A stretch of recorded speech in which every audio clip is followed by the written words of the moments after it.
Hello and welcome to Granada Reports, live with the latest across the northwest. Hello there, on the programme this evening.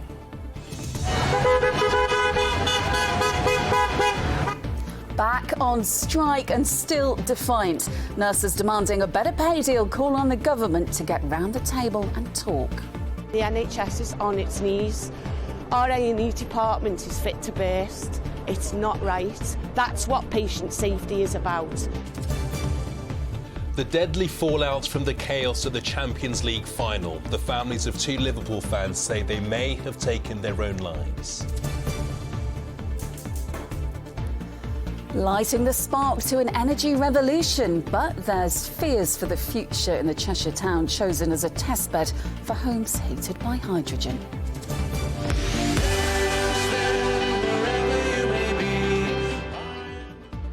Could it be the Christmas #1? Jason Manford on the reason behind his festive feel-good hits. And with just 5 days to go, are we looking at a white Christmas? Still some question marks over the forecast at the moment. I'll have that later in the programme.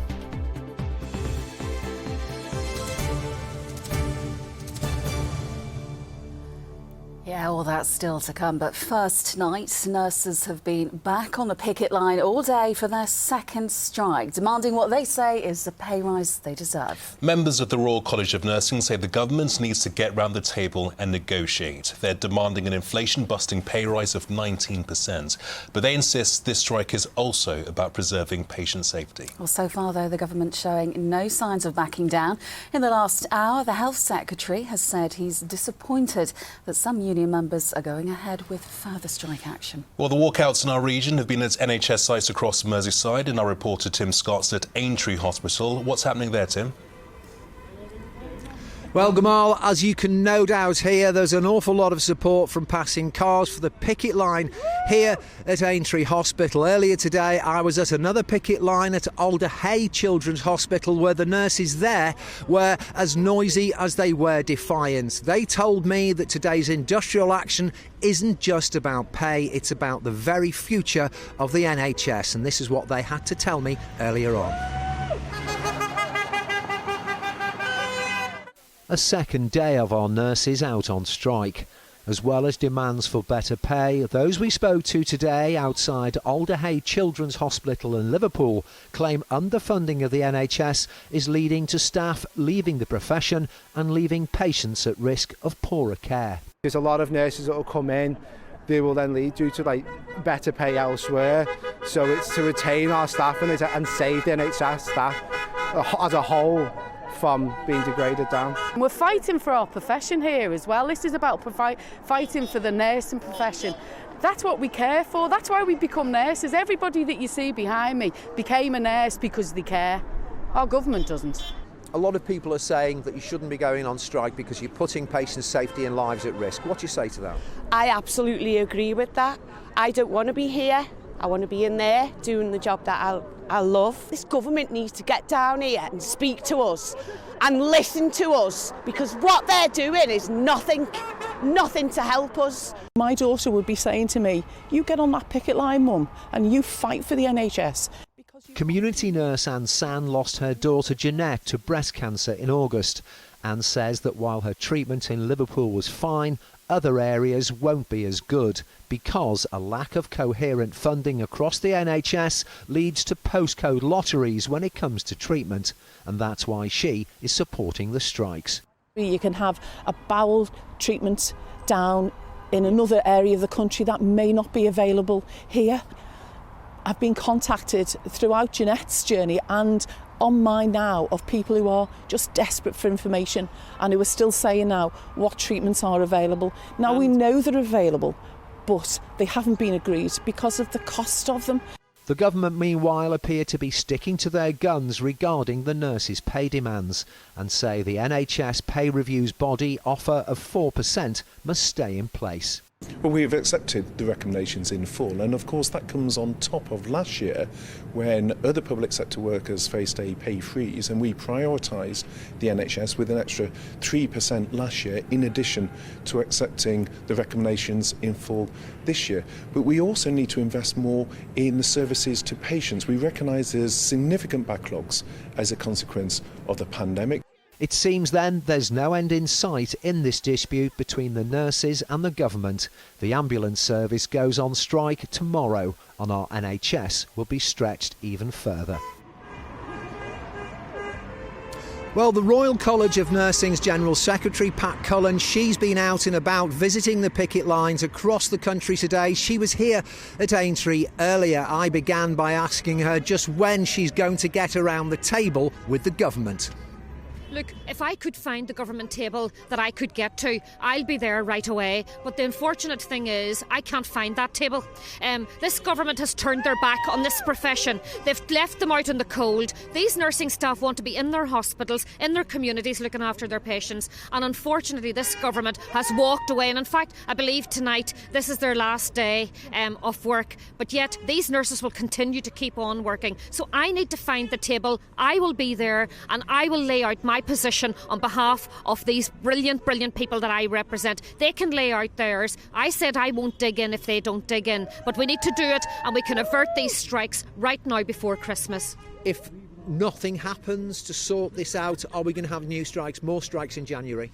Look, this is with the Prime Minister now. It's for the Prime Minister to step in now and avert these strikes and start a new year without strikes. In fact, one of the last full years before a general election. So it's up to him now to do this, and he needs to do it very, very quickly. Unfortunately, if he continues to keep nurses out in the cold, the only option that they will have is to continue with strikes now in January. OK, a lot of strong feeling there tonight, Tim. And as the nurses go back to work, there's a strike by ambulance staff starting tomorrow. Yes, as you've heard there, Vicky, more strikes tomorrow. This time it's the ambulance service. We chatted to the medical director of North West Ambulance earlier. This is what he had to say. It is really going to be a huge challenge for the ambulance service tomorrow. But I want to make it really clear that the ambulance service is here for those with life-threatening illnesses, and we will respond to anybody that calls us. If you think you've got a life-threatening illness or injury, do call us. It's then our responsibility to work out, is it a life-threatening injury or illness? And then it's our responsibility to get a clinical team to you.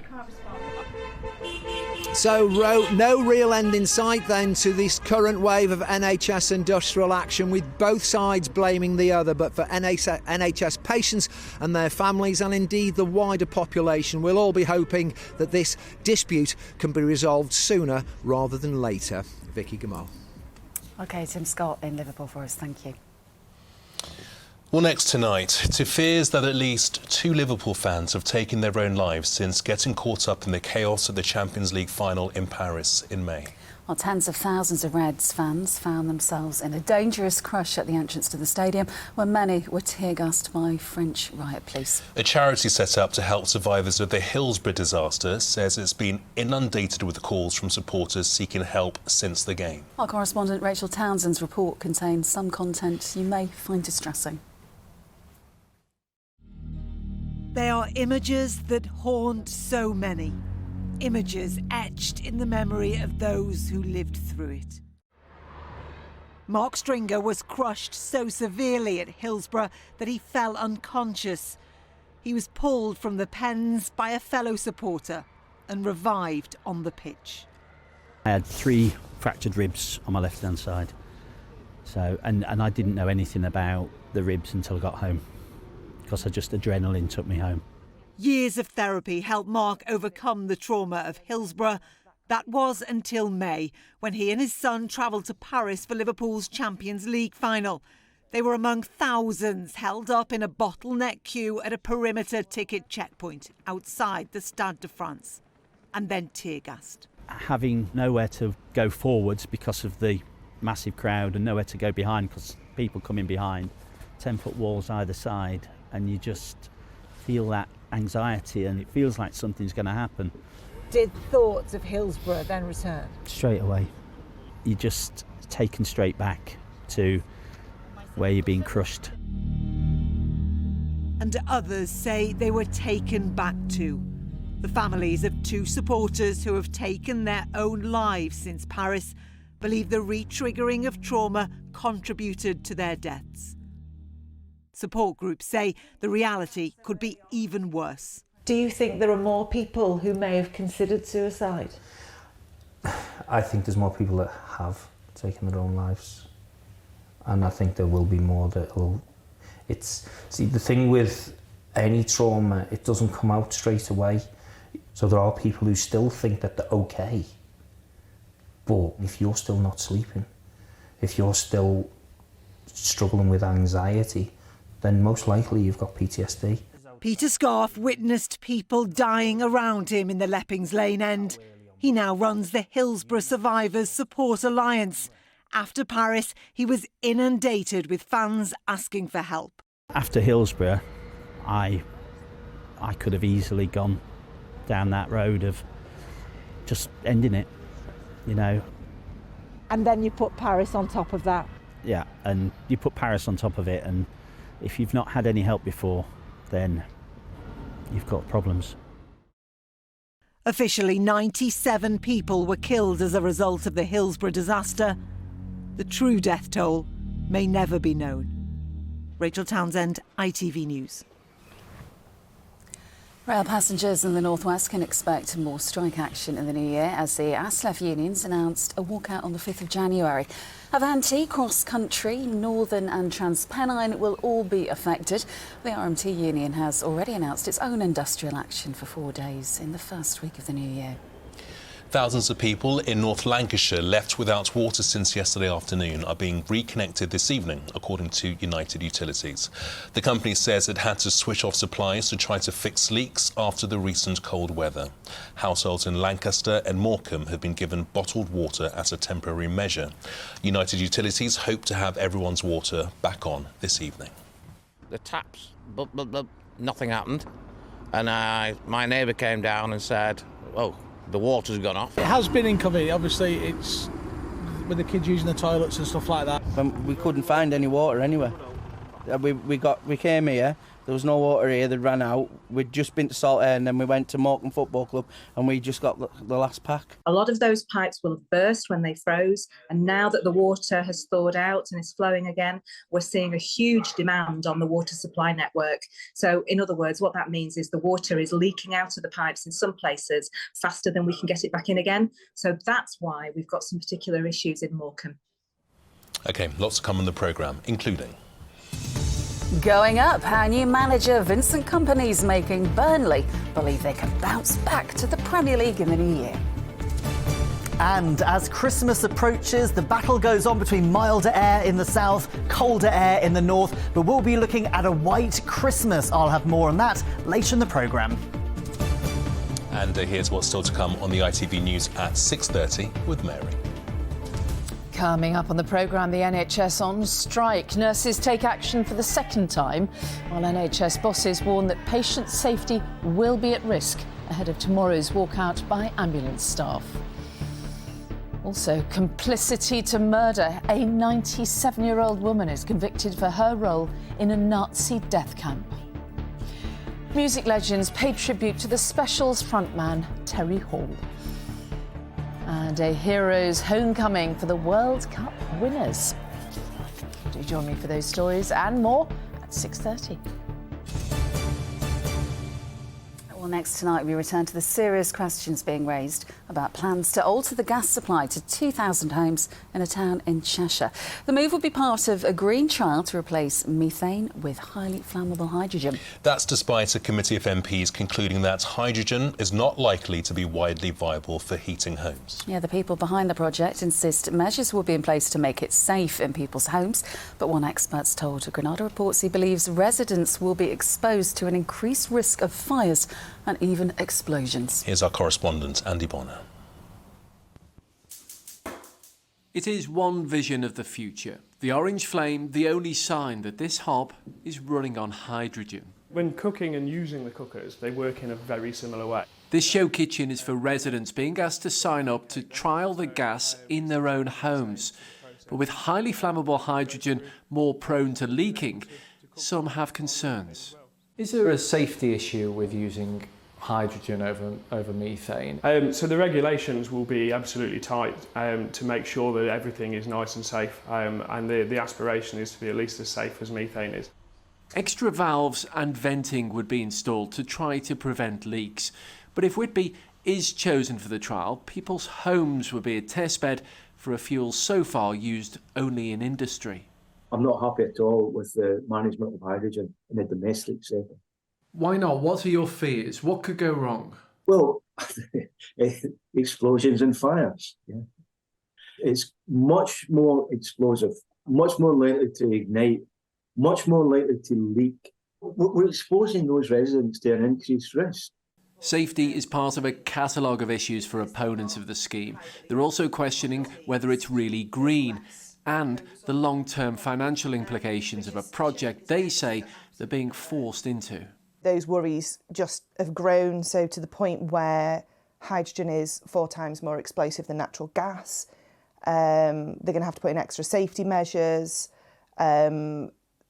It's about 3 times more the price than the natural gas as well. So why would you swap something out for something that's dangerous and still costs me more? Is it as safe as using lithium? There's an enormous amount going on around safety for hydrogen, and clearly nothing would happen in Whitby if it wasn't safe.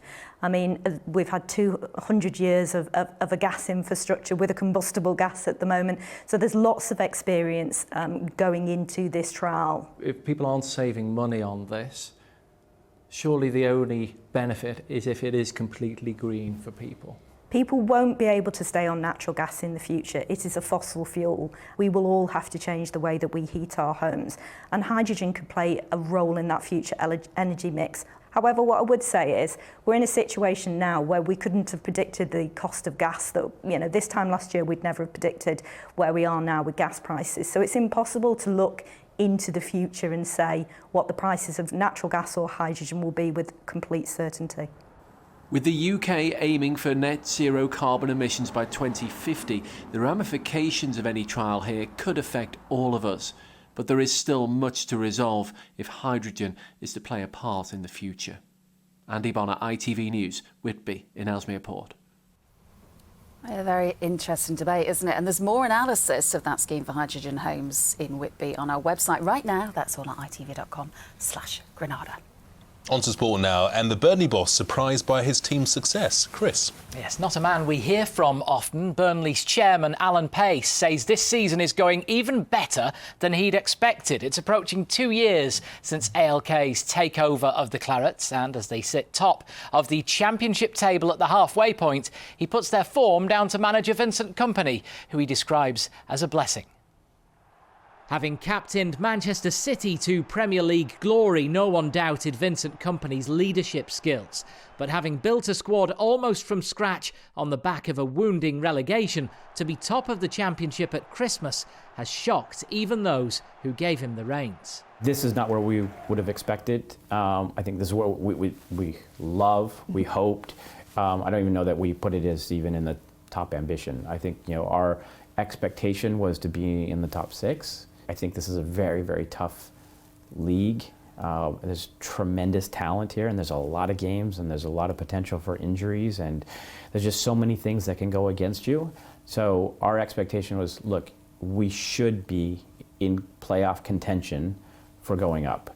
Our hope was that we would go up this year. It's a glowing half-term report for a team which sits 3 points clear at the top of the Championship and can start to dream of top-flight football again. And the credit for that feel-good factor goes to Kompany.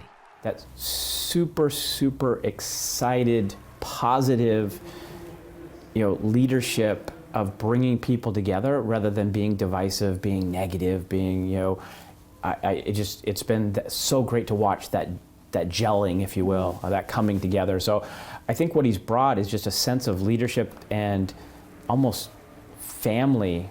There's just something very different and very positive, and it's just such a blessing to be around. With such momentum, it's hardly surprising the chairman doesn't expect to spend big in the January transfer window, trusting instead the players who've become the toast of the Clarets faithful. We have been so pleased with how the team has developed and how they've come together and the style of play, the passion, the never say quit, attitude that you see, just so exciting to watch, so thrilled, so happy. so happy. In other football news, Alex Greenwood has committed her future to Manchester City until 2026. The England defender has today signed a 3-year contract extension. Since joining from Lyon 2 years ago, she's helped City women win the League Cup and the FA Cup. Salford City Football Club and Sale Sharks Rugby Club have failed in their joint bid to buy the AJ Bell Stadium. Instead, Salford City Council will now attempt to buy the stadium outright. Sale, who will continue to play at the stadium alongside Salford Red Devils Rugby League Club, say they want an agreement with the council to maximise matchday revenue.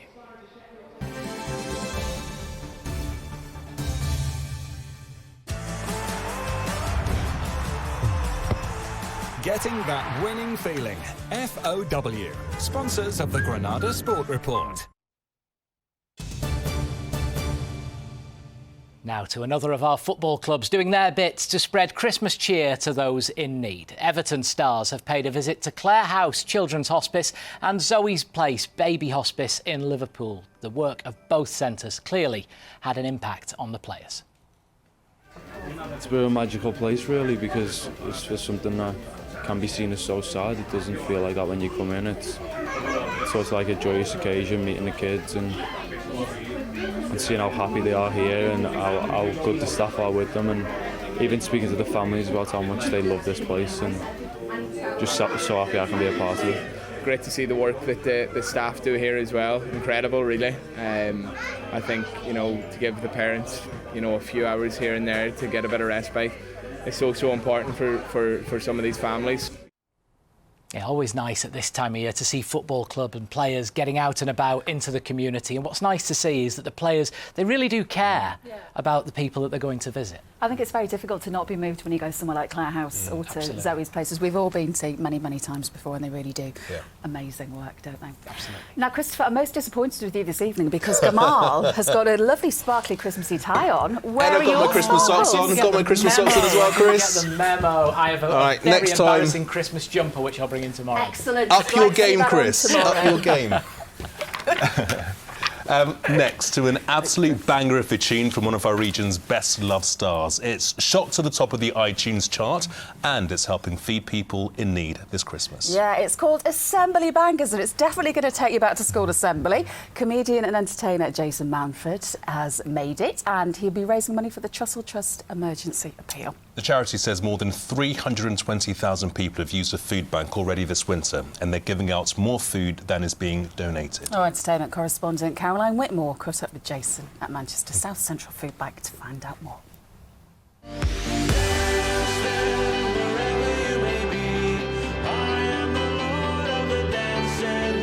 Jason Manford. Yes.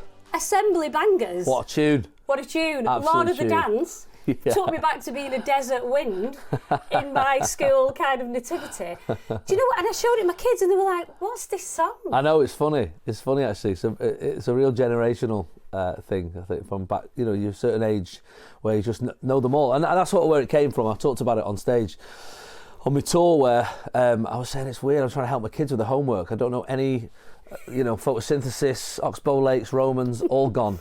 Every word to every assembly song, still there. Gathered together, I think, about 8 classics. The album's out as well, that's out at the moment. Assembly Bangers album. And there's also a Christmas Assembly Mega Mix. It's a charity single. I was looking around at charities that might need a bit of help this time of year, and the Trussell Trust sort of came to mind. Cost of living crisis with everything else that's going on, so it seems to just marry up, really. It feels very odd to be a comic raising money for something which, this is not my job. I shouldn't be here. 1.3 packages the Trussell Trust are going to give out in the next 6 months, which is horrendous. I come from an underprivileged background. I found out later because at the time you don't realise. I look back. We did live below the poverty line, and we there wasn't a Trussell Trust then. We relied on the local church. And in a weird way, the single is from that time in my life when I was 8 or 9. I went to school up the road in Whalley Range at St Margaret's. I drove past my college, Loretto in Hume, as I came here to South Manchester Food Bank here. Across the northwest since April to September of this year, we have distributed over 150,000 emergency parcels to households. That's risen about 34% across the network. from last year. And if people are sat at home now, what can they do to help? The first thing you should do is to go onto the Trussell Trust website and put your postcode in, and it will bring up all of the local food banks in your area. If you support your local food bank, you know that you are directly helping your community. People with nothing give the most because they've experienced it. But there are people with money. You know there are. Yeah. You know, I look where I live in Cheshire, I drive around, everyone's got the Christmas lights out. Like, you know, there is a cost of living crisis, but not for everybody. I'm not suffering. The people on my road don't suffer. Centre Parks was fully booked in October, you know, and that's not a cheap week. Yeah. Some people have got money, and it's their money we want. I would never ask you to donate if I hadn't donated myself. Yeah. When I was a kid, celebrities were raising money for third world countries so they could eat, and now we're raising money for our own country to eat. So the people in charge need to sort this out. I'd be absolutely mortified if I was a politician and there was people in my constituency not being able to feed themselves. Going back to your assembly bangers, yeah. Which is your favourite? Oh, I had to end on Sing Hosanna, Oil in My Lamp. Oh, yes! You know, people are up on their feet. You know, we finish it, like I said, every night at the Panto, we finish on this assembly bangers, and the adults are up singing and dancing, and the kids are going, what's this?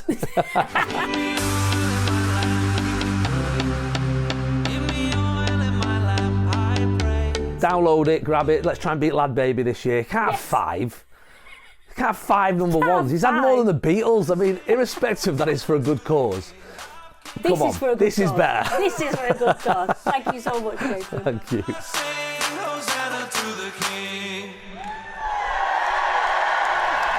Man, I remember some of those tunes very, very well. Yeah. How much more fun would school assembly have been with Jason Mumford and his big box in the background like I that? sang it badly then. I'll sing it even worse now. Here's Ross with the weather.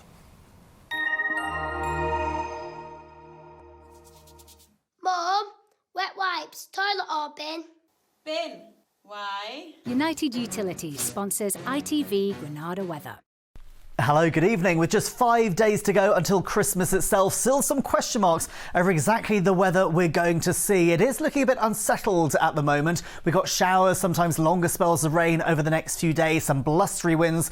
Unsettled as those temperatures fall, so actually return to more wintry feel as we head into this weekend. At the moment, you can see these areas of low pressure jostling about, trying to move their way across the UK, swirling around those. We have showers, those longer spells of rain. It is looking like by Christmas Day, a slight change in wind direction, a change in air mass. We'll see those temperatures falling by a few degrees, but by how many, again, we're still keeping a watch on. For now, as we end the day and head overnight, a few showers here and there, sometimes on the sharper side. As we pass around midnight, though, a more organised band of rain starts to push in. Some of this on the heavier side. It's only with us for a few hours. It will start to clear away as we head into tomorrow morning. And thanks to the cloud cover, the breeze is coming up from the southwest. Temperatures hold up at around 5 or 6 degrees, so not too chilly as we go into Wednesday morning. Tomorrow morning itself, similar to today, plenty of brighter breaks around. Still those breezes coming up from the southwest, still on the blustery side. So any cloud, any showers move through quickly as temperatures climb up to highs of 8 or 9 degrees. So slightly above the average for the time of year. Now through Wednesday and into Thursday, again it is going to stay unsettled. This is where the question marks start to arrive. We've got areas of rain coming and going. Question marks as exactly how far north those will push as we make our way through the day on Thursday. But for the next few days, we can say it is going to be unsettled. We've got spells of rain, some brighter breaks around. As we head into the weekend, though, it is expected those temperatures will start to fall. Cleaned up well. United Utilities sponsors ITV Granada weather. Thanks, Ross. Well, that's it from Granada Reports tonight. I've got a question for you. Go on. Have you got the elf outfit to go with those socks? All in good time. We'll see how tomorrow goes. Can't wait for tomorrow. We'll see you later. Bye-bye. Good night.